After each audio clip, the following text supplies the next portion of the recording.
샬롬.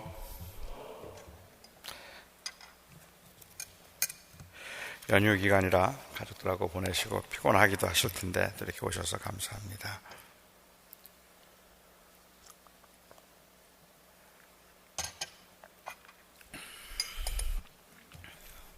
인류 역사상 전쟁이 없었던 때가 거의 없다고 합니다.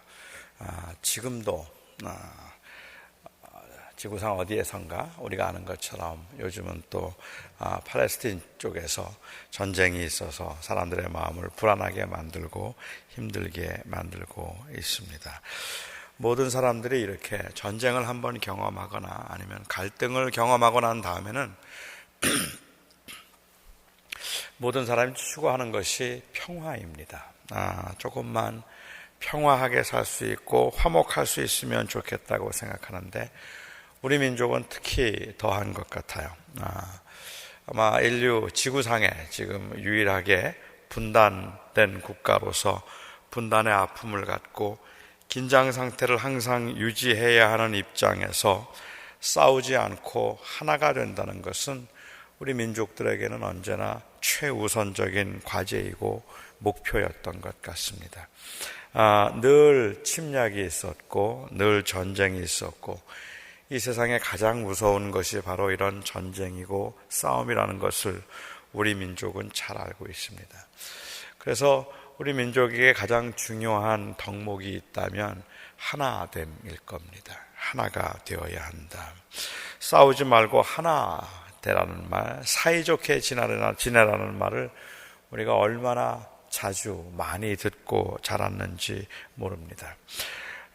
본인의 신념과는 상관없이 하나 되자는 말에는 무조건 찬성을 해야 합니다. 그래서 하나됨을 깨뜨리는 사람은 용납할 수 없고 정말 다툼이 많지만 그럼에도 불구하고 역시 하나됨을 깨뜨리고 소란스럽게 만드는 사람은 항상 문제가 있었습니다. 우리 민족에게는 다양성보다는 통일성이 더 강조되었고 더 값진 것으로 여겨져서 지금도 우리는 많이 다양해지기는 하고 다양한 것이 어느 정도 존중되는 사회가 되기는 했더라도 그래도 이 다양함보다는 통일성이 우리에게는 훨씬 더 중요한 덕목입니다. 그래서 이 diversity라는 말보다는 unity라는 말을 우리는 좋아하는데 그 이유는 역시 전쟁이 많았기 때문이기도 하고 그리고 그런 그 아픔을 많이 경험했기 때문에 그렇습니다. 약간 정도는 무질서해 보일 정도로 각자의 개성과 소신이 이렇게 어우러지는 그러한 그 모습보다 규격화된 어떤 한 가지 행동에 맞추어서 소리를 내는 것, 그것이 더 바람직한 겁니다. 어떤 분들은 일제치하에서 우리가 그렇게 훈련을 받았기 때문에 그리고 군사 독재 때 우리가 그렇게 트레이닝을 받았기 때문에 우리는 규격화된 것을 좋아한다고 말하는데 그럴 수 있겠죠. 근데 그건 못지않게 제가 생각할 수 있는 또 다른 하나의 이유가 있다면 바로 이 하나됨에 대한 강조 그리고 평화를 사랑하는 마음에서부터 비롯된 것일지도 모르겠다고 생각합니다. 사람들이 생각하는 평화라는 것은 그야말로 고요하고 잔잔하고 문제가 없고 소란스럽지 않은 것, 그것이 사람들이 생각하는 평화입니다. 그러니까 평화스러운 교회라면 이 평화스러운 교회는 그야말로 이게 살았나 죽었나 하는 것을 잘 느끼지 못할 만큼이나 고요함과 정적과 아무 일도 벌어지지 않는 것이 평화로운 교회이기 때문에 자꾸만 누가 말을 많이 하거나 아니면 긴장이 만들어지는 상황이 되면 사람들은 한없이 두려워합니다. 그리고 또한 우리의 미숙함이 언제든지 그런 긴장의 상태를 통해서 우리가 늘 깨어있고 더 나은 것을 만들었던 것이 아니라 긴장은 늘 다툼과 분쟁을 일으켰다는 과거의 경험 때문에라도 저희들은 그 전쟁과 그리고 이 다툼을 싫어하는 저희들은 그런 긴장의 상태가 만들어지는 것, 그리고 어느 정도는 이 긴장된 그러한 모습 자체에서도 우리는 두려움을 느끼며 살아가고 있습니다. 그렇기 때문에 우리가 생각하고 있는 이 평화라는 단어, 아니면 화평이라는 단어는 어찌 생각하면 아주 굉장히 소극적인 그러한 단어이고 정체된 것을 의미하는지도 모르겠다고 생각해요. 화평이라는 이름으로 이야기를 하면 저의 마음속에 제일 먼저 떠오르는 것이 무엇인가 하면 peaceful입니다. 평화로운 상태. 이 평화로운 상태를 그냥 유지하자고 하면 아무튼 힘이 들거나 못마땅하거나 아니면 잘못된 것을 보아도 웬만하면 말을 하지 않는 게 평화를 지키는 겁니다. 내가 말을 하기 시작하면 그 다음부터는 긴장이 생기고, 말을 하기 시작하면 그 다음부터는 거기에는 갈등의 조짐이 보이기 때문에 그냥 조용히 있는 것, 그것을 사람들은 평화라고 생각을 하는 것 같아요. 성경은 그렇게 이야기하지를 않습니다. 성경에서 이야기하는 이 화평이라는 이 단어는 뗄래야 뗄 수 없는, 화평이라는 단어와 뗄 수 없는 관계를 가지고 있는 단어가 바로 이 화목이라는 단어입니다. 그래서 우리와 화목하게 하셨다는 이 reconciliation이 없이는 우리 안에 진정한 의미에서의 평화가 없다. 그것이 바로 성경이 강조하는 바일 것 같아요. 예수님께서 이 땅에 오셔서 주님이 경험하셨던 우리가 너무도 잘 아는 사건 중에 하나가 바로 이 변화산 사건입니다.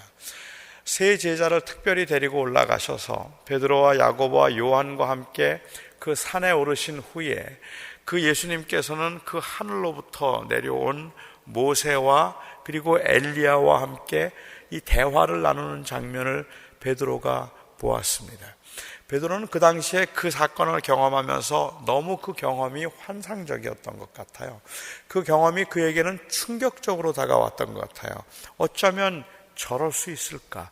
어쩌면 이렇게 멋있을 수 있고, 이렇게 화려하고, 또 어쩌면 이렇게 영광스러울 수가 있을까? 이런 생각들을 했겠죠. 그동안에 지쳐있던 그들의 입장에서는 아마도 그 영광스러움이 너무 좋아서였을 겁니다. 베드로가 예수님에게 묻기를, 우리가 여기에다가 텐트를 3개를 쳐서 하나는 예수님, 하나는 모세, 하나는 엘리야가 이렇게 있도록 하고 우리가 좀 여기 머물면 좋겠습니다라고 이야기를 합니다. 그 영광스러운 상태에서 그 하늘의 heavenly glory가 드러나고 있는 그 장소에 사람들은 생각하기를 우리가 여기에 머물면 좋겠습니다. 이 화평스럽고 이 영광스러움에 그냥 있으면 좋겠습니다 얘기합니다. 누구나 다 원하는 거지 않겠습니까? 그런데 예수님께서는 베드로에게 우리가 잘 아는 것처럼 말씀하시기를 아니 내려가자라고 이야기를 해요. 산에서 내려오는데 그 예수님과 세 제자가 그 변화산에서 그런 영광을 보고 있을 그때에 산 아래 마을에서는 남은 제자들이 이 간질병을 앓고 있는 그 환자를 데리고 온 그 아버지, 그리고 그 환자를 고치지를 못해서 소란이 일어났습니다. 사람들은 왜 당신들은 이 병을 고치지 못하느냐고 물었고, 제자들은 한번 고쳐보려고 시도를 했는데 그 병을 고치지를 못해서 막 소란스럽고 혼란한 그러한 상황이었던 것 같아요. 예수님께서는 그러한 상태에서 변화산에 머물기보다는 오히려 내려오셔서 그 마을로 들어가시고 그들의 병을 고쳐주셨습니다. 주님께서 그 마을로 들어가셔서 병을 고치는 이 사건을 가리켜서 우리는 평화의 사건이라고 부릅니다. 이 평화의 사건이 절정을 이루는 것은 바로 예수 그리스도의 십자가의 사건이라고 생각합니다. 예수님의 사건을 우리는 십자가의 사건을 가리켜서 사람들은 혼동과 혼란의 사건이라고 부르기도 합니다.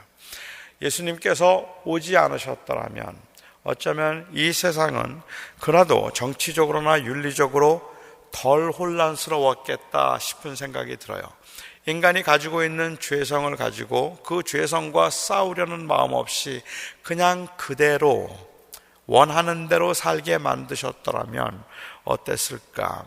체념과 절망의 상태에서 사람들이 살아간다면 어땠을까? 의와 진리를 위해서 싸워야 할 명분을 주님께서 주지 않으셨더라면 어땠을까? 예수님께서 십자가에 달려 죽기 위해서 이 땅에 오지 않고 그냥 하늘에 계셨더라면 어땠을까? 주님께서는 그 평화로움을 그대로 유지하실 수 있었겠지만, 하지만 그것은 우리에게는 진정한 의미에서 소망도 아니고 문제의 해결도 아닌 겁니다. 예수님께서는 말씀하시기를 내가 이 땅에 온 것은 평화를 주러 온 것이 아니라 검을 주러 왔다고 말씀하셨어요. 평화를 주러 온 것이 아니라 검을 주러 왔다는 그 말씀을 들으면서 우리는 벌써 기분이 나빠요. 주님이 주님답지 않은 말씀을 하셨다고 생각을 합니다. 주님께서는 말씀하시기를 내가 옴으로 인하여서 며느리와 시어머니 사이에 불화가 있을 것이고 부모와 자식 간에 불화가 있을 것이라고 이야기를 했습니다. 그렇죠. 예수님께서만 오시지 않았더라면, 예수님께서 오셔서 그 가족 중에 한 사람을 구원하지만 않았더라면 그 불교 집안에서 그런 싸움이 있었겠습니까? 그런 갈등이 있었겠습니까? 그런 미움이 생겼겠습니까?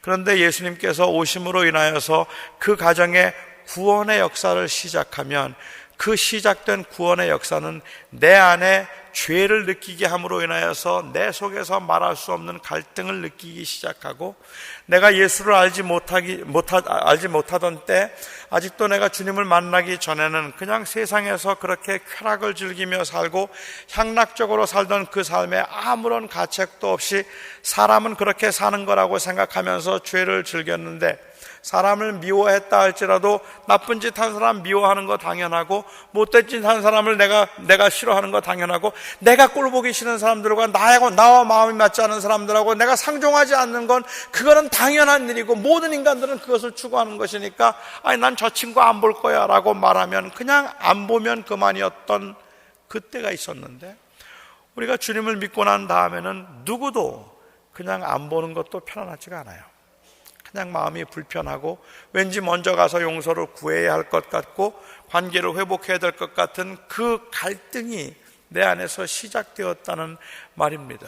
가치관의 충돌이 내 안에 시작되었고, 그리고 이 사회 안에 주님을 통해서 그것이 시작되었다고 이야기를 하고 있습니다. 성령의 열매로 화평을 이야기하는데, 성령의 열매로 화평을 이야기하는 것은 물론 성령께서 우리 안에 임하심으로, 내주하심으로 인하여서 우리 안에 갖게 된 그러한 그 평화스러운 상태를 의미한다, 부인할 수 없을 것 같아요. 하지만 예수님께서 그 평화스러운 상태를 만들기 위해서 어떤 프로세스를 거쳤는가 하는 것을 생각해 보면, 성령의 열매가 화목이다 하는 말의 의미는 세상에 어떻게 되든지 상관없이 그냥 내적으로 내 마음의 피스풀한 상태를 유지하는 것을 가리켜서 화평이라고 부르는 것이 아니라, 사실 성령의 열매가 화평이다라고 이야기를 하면 이것은 피스풀네스가 아니라 피스메이킹을 이야기하고 있다는 말입니다. 이것은 어떻게 화평을 이루는가 하는 것에 관한 이야기를 하고 있다는 거예요. 예수 믿는 사람이 있음으로 인하여서 깨어진 관계가 화목스러워지도록 하기 위해서 어떻게 갈등을 겪지 않고 그 일을 할 수 있느냐는 말입니다. 예수 믿는 사람이 들어감으로 인하여서 그 안에 조금 더 정의롭고 바른 사회를 만들기 위해서 죄와 부정하고 악한 것들과 싸우는 프로세스가 없이 어떻게 진정한 의미에서의 평화를 유지할 수가 있겠느냐는 말입니다.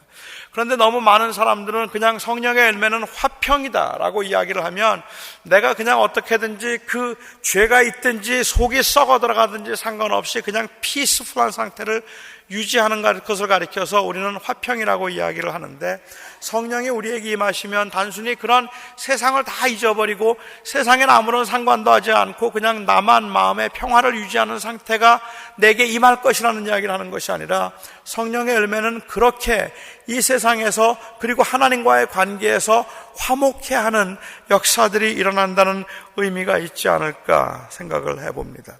할 수 있으면 너희는 모든 사람들과 함께 화목하라. 할 수 있으면 모든 사람과 화목하라. 이 말은 평화를 유지하라는 말입니다. 할 수 있으면 모든 사람과 함께 평화를 유지하라는 이야기는 무슨 이야기입니까? 나에게 잘못한 사람에게 찾아가서 용서를 구하라는 말 아닙니까?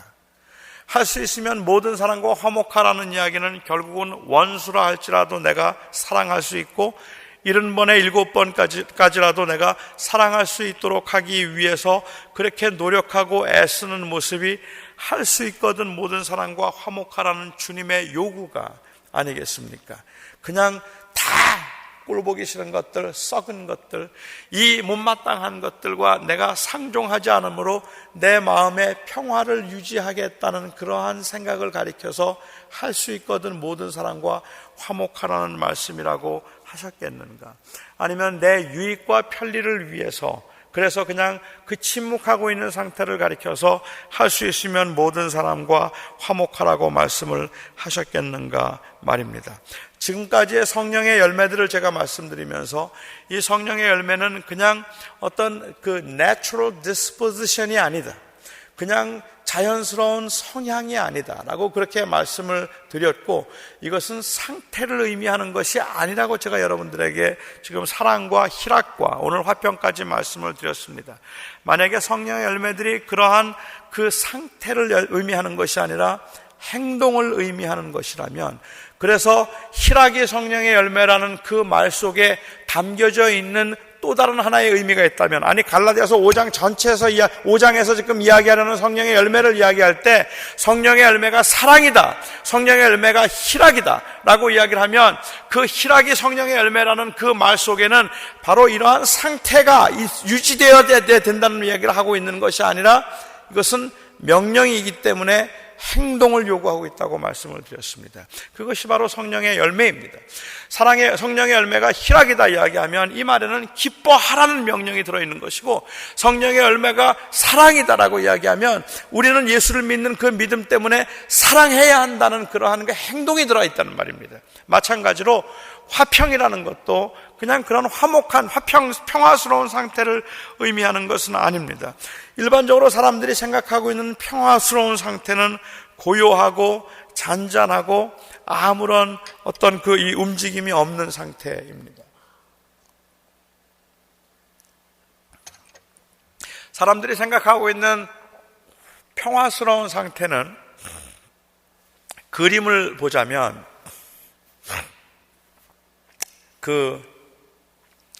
이 목자가, 아주 천한 목자가 풀밭에 누워 있고요, 턱을 고이고 앉아서 양들을 바라보고 있고, 양들은 그 잔잔한 물가와 그리고 그 푸른 풀밭에서 풀을 뜯어 먹고 있거나 아니면 물을 마시고 있거나 자기들끼리 놀고 있는 모습, 그런 모습을 목자는 그냥 지그시 바라보고 있는 그 그림을 보면 우리는 모두가 다 생각하기를, 평화스럽다, 거기에는 별로 움직임이 없습니다. 근데 그 모습을 보면 너무 평화스럽다 이렇게 이야기를 합니다.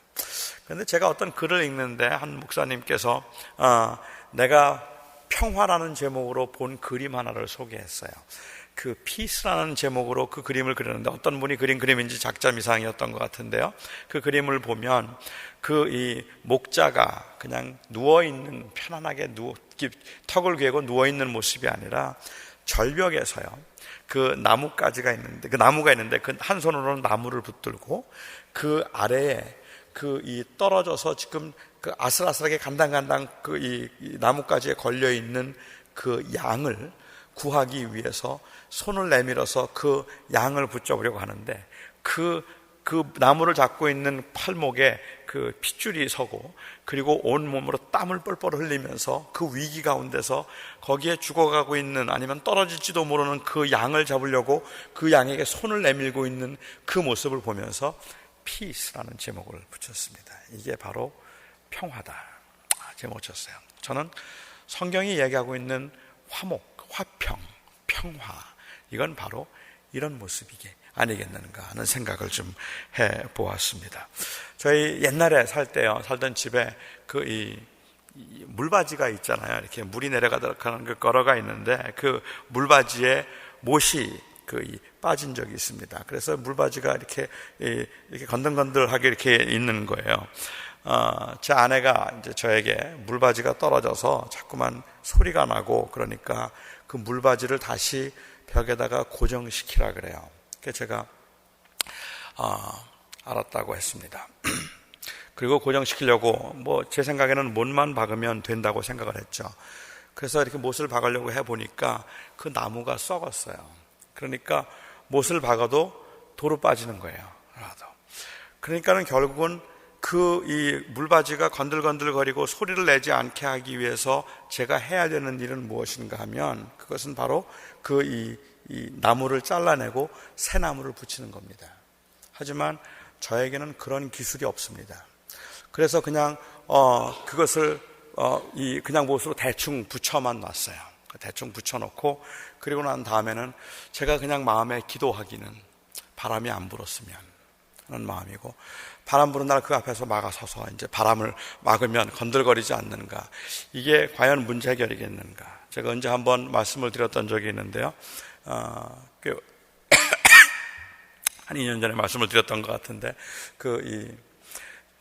제 집에 한번 수건거리가 화장실에서 떨어진 적이 있었습니다. 그때도 마찬가지였던 것 같아요. 수건거리가 떨어졌는데 수건거리를 도로 붙여야 되는데요. 붙이려고 이렇게 하다 보니까 이게 벽에서부터 완전히 이게 떨어져 나왔어요. 그래서 어떻게 할 길이 없더라고요. 제 아내가 한국에 가면서 저보고 그걸 좀 고쳐놓으라고, 자기 올 때까지 고쳐놓으라고 명령을 했습니다. 제가 그래서 그걸 고치겠다고 이야기를 했는데 어떻게 고쳐야 될지를 모르겠어요. 그래서 제가 잘 아는 분들에게 여쭤봤습니다. 이게 수건거리가 지금 벽에서 떨어져 나왔는데 이걸 어떻게 고치면 됩니까? 라고 얘기를 했더니 말씀하시기를 시트락을 사서 그것을 잘라서 그 떨어진 부분을 다시 잘라내고 그것을 그 시트락으로 붙인 다음에 페인트 칠을 하고 그리고 나서 붙이면 된대요. 무슨 말인지 못 알아듣겠더라고요, 저는요. 그래서 가만히 고민을 하고 생각을 하다가 조금 더 긴 수건거리를 하나 사서 그래서 이거를 한번 붙여볼까 하는 생각을 했습니다. 그런데 그걸 벽에다가 박는데도 벽에서 자꾸 떨어져 나와서 안 되겠어요. 제가 생각했던 게 뭔가 하면 이 양면 이중 강력 접착 테이프를 샀습니다. 그리고는 그 테이프에다가 제가 붙여서 그걸 벽에다가 붙여놨더니 딱 붙어요. 수건을 걸었어요. 기가 막힌 아이디어예요. 문제는 뭔가 하면 수건을 조금만 세게 잡아당겨도 떨어져요. 그렇기 때문에 수건을 걸어놓고 그리고 난 다음에 수건을 걸어놓고는 이제 제 아내에게 부탁을 해야 되잖아요. 제발 천천히 수건을 빼고 수건을 걸 때도 천천히 걸고 절대로 건들지 말라라고 이야기를 합니다. 그리고는 우리는 말하기를 붙여놓았으니까 피스다 얘기를 해요. 이게 평화다. 하지만 마음대로 수건을 걸고 쓸 수 없게 만들어 놓은 것을 그걸 누가 피스라고 부를 수 있겠는가 하는 겁니다. 이건 아닌 것 같아요. 지금 집이 무너져 내리고 있는 그러한 상황에서도 그냥 사람들에게 그 석가래를 건들지 말라고, 고칠 생각을 하지 않고 그거 건들지 말라고, 그거 건들면 무너져 내린다고, 그래서 그것을 절대로 건들지 않고 조심조심 그 집을 들어오고 나갈 때마다 그거 부딪힐까봐 조심하고 있는 모습을 우리가 과연 피스라고 이야기를 해야 될까? 사람의 관계가 다 깨어져 나가는데도 불구하고 그거 건들지 못한 채 그냥 내버려 두는 것을 우리가 피스라고 그렇게 불러야 될까? 정말로 성경이 원하는 것이 그러한 다 썩어도 다 잘못되어도 그래도 그냥 아무 문제 없는 것처럼 보이는 그 상태를 가리켜서 우리가 평화라고 이야기를 하는 걸까? 주님과의 관계가 틀림없이 잘못되어 있는데 저러다가는 주님 떠날 것 같은 그러한 모습인데 저렇게 해서는 신앙생활 제대로 하지 못하는 것인데 내가 말 꺼내봐야 괜히 교회 떠나지 않도록 그냥 가만 내버려 두자고 해서 그 사람의 영혼이 병들어가는 것을 보면서도 형제님, 자매님, 요즘 형제님, 자매님 이상해요. 그전 같지가 않은 것 같은데 도대체 무슨 문제가 있는 겁니까? 한번 짚어서 이야기조차 하는 것조차 겁내하는 것. 그것이 우리가 생각하고 있는 평화예요. 그냥 교회만 나오면 됐어. 그냥 가만 내버려 두자. 내 마음속에는 그 사람에 대한 원망과 미움이 너무 깊어져서 그 사람 보고 싶지도 않고 그냥 상종도 하고 싶은 사람 아시지 않아서 내가 생각할 때는 나는 그건 인간이 아니라고 생각해. 그냥 더러워서 피하지 무서워서 피하나? 그리고는 그냥 피해 다니고 그리고 도망 다니면서 우리는 말하기를 평화라고 이야기를 해요. 찾아가서 내가 잘못했어요? 라고 물어보거나 우리 이렇게 하면 안 되잖아요? 라고 말하지 않는 거죠. 가정의 평화가 어떤 것이 가정의 평화입니까? 부부와 남편과 아내 사이에 1년이 지나도 말 한마디 하지 않아요. 말하면 싸우니까. 그리고 문제가 생기니까 1년이 지나도 말 한마디 하지 않습니다. 부모와 자식 간에도 그냥 그 속에 부글부글 끓어오르는 분노가 있거나 아니면 못마땅함이 있어도 정말 이걸 어떻게 하면 풀 수 있을까라는 그러한 고민은 이미 오래전에 포기해버린 상태입니다. 그런 상태가 아니라 그냥 시끄러운 게 싫어. 시끄러운 게 싫으니까 그냥 keep it quiet. 그리고는 아예 보지도 않아요. 상대도 하지 않아요. 부부인데, 부모 자식인데. 그리고는 말하기를 평화로다. 이게 바로 평화입니까? 하나님의 능력은, 예수 그리스도의 은혜의 능력은 용서할 수 없는 사람인데도 찾아가서 용서를 구하게 만들고, 그리고 또한 내가 잘못하고 내가 허물이 있다는 것을 겸허하게 인정할 수 있게 만드는 그러한 그 부딪힘이 내 안에서 시작되게 만들 수 있는 것, 그것이 바로 평화가 아니겠느냐는 말입니다. 독재자가 나와서 큰 소리를 치고 횡포를 부려도 다 사람들은 말하기를 그게 더 낫다 그래요.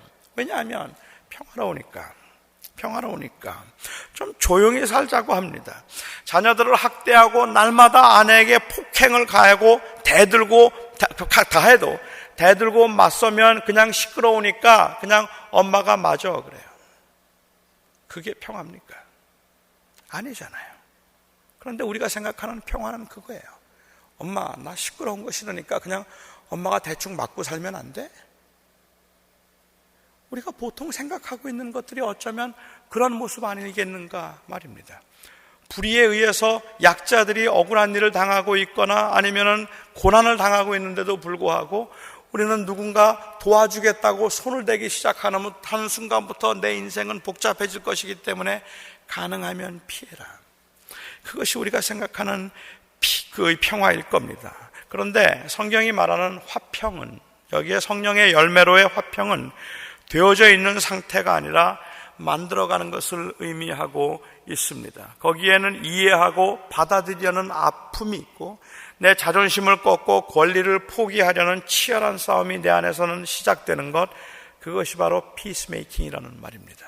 어떻게 하면 내가 나를 낮출 수 있을까? 어떻게 하면 내가 다른 사람을 이해하기 위해서 나의 이 안전지대라 불리우는 이 컴포트 존을 어떻게 하면 내가 벗어날 수 있을까? 아니 벗어나야만 하는데 라는 그러한 생각을 하고 있는 것일 텐데, 사람들은 자기의 안전지대 안에 들어와서 그 안전지대의 벽을 두텁게 쌓아놓고는 아무도 접근하지도 아무런 변화도 일어나지 않도록 그 컴포트 존을 만들어 놓고는 그냥 여기가 좋사오니, 그리고는 그것을 가리켜서 평화라고 이야기를 하고 있다는 말입니다.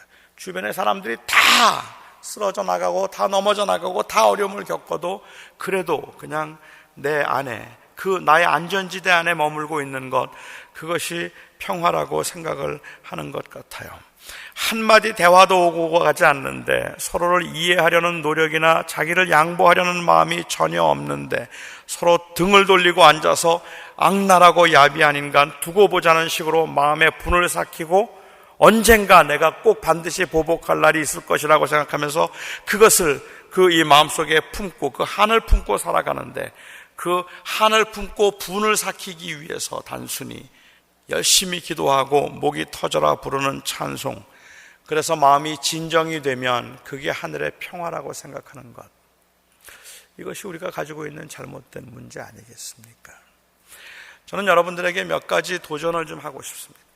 성령의 열매가 화평이다 라고 이야기를 하면 이것은 그냥 마음의 편안한 상태를 이야기하고 있는 것, peacefulness가 아니라 peacemaking이다 라고 말씀을 드렸습니다. 그것이 바로 화평이라고 이야기를 한다면, 예수님께서 그렇게 이 땅에 오셔서 하나님의 아들이 우리와 peacemaking을 하심으로 우리 안에 peace를 허락하신 것이라면, 그럼에도 불구하고 여전히 우리 안에는 그 예수님이 오셨기 때문에 오는 그 감격과 그 놀라운 은혜로 인하여서 우리 속에 전에 즐기던 것을 더 이상 즐기지 못하고 전에 내가 누리던 것들을 더 이상 내가 기뻐하지 못하여서 내 안에서 그 죄의 유혹과 싸우려는 치열한 싸움이 시작된 것, 이것을 가리켜서 바로 화평이다 라고 그렇게 얘기하고 그것이 화평을 이루어가는 것이라고 이야기를 한다면, 저는 한 두세 가지 정도를 여러분과 함께 생각하며 도전해보고 싶었습니다. 하나는 여러분과 하나님의 관계입니다. 현재 여러분과 하나님의 관계는 어쩌면 그냥 밴드에이드를 붙여놓은 것 같은, 속이 썩어 들어가고 있는데도 불구하고 그 근본적인 문제를 해결하기 위해서 하나님 앞에서 그 갈등하고 하나님 앞에서 그 겪어야 되는 그 일들이 너무 무서워서, 아니면 엄두가 나지 않아서 기도원으로라도 쫓아가서 정말 하나님 앞에 부르짖고 매달려서라도 하나님 앞에 관계를 회복해야 되겠다는 걸 알고 있는데, 그게 다 그냥 불편하고 귀찮아서 그냥 하나님과 관계가 밴드에이드를 붙여놓은 것 같은 그러한 상태에서 그냥 유지되고 있는 것은 아닙니까? 혹시 그런 관계를 그런 관계에 있으면서도 그것이 내가 그냥 평화라고 생각하고 있는 것은 아닙니까? 여러분의 가정에서, 그리고 교회에서 다 깨어지고 상한 관계에서 그 마음속으로는 원망과 미움이 가득한 채 하나님 앞에서 그 문제를 풀어야 된다는 생각을 하기보다는 그냥 포기해버린 것을 혹시 평화라고 오해하고 계시는 것은 아닙니까? 우리가 해결해야 될 관계, 그리고 우리가 풀어야 될 관계가 혹시 있는 것은 아닙니까? 저와 여러분이 하나님 앞에서 성령의 열매를 가지고 살아가는 사람들, 그 은혜 때문에, 그리스도의 은혜 때문에 우리 안에서 그 갈등이 있다면 저는 그것이 바로 피스메이킹일 거라고 생각을 하고, 그게 바로 성령의 열매일 거라고 생각합니다. 기도하겠습니다.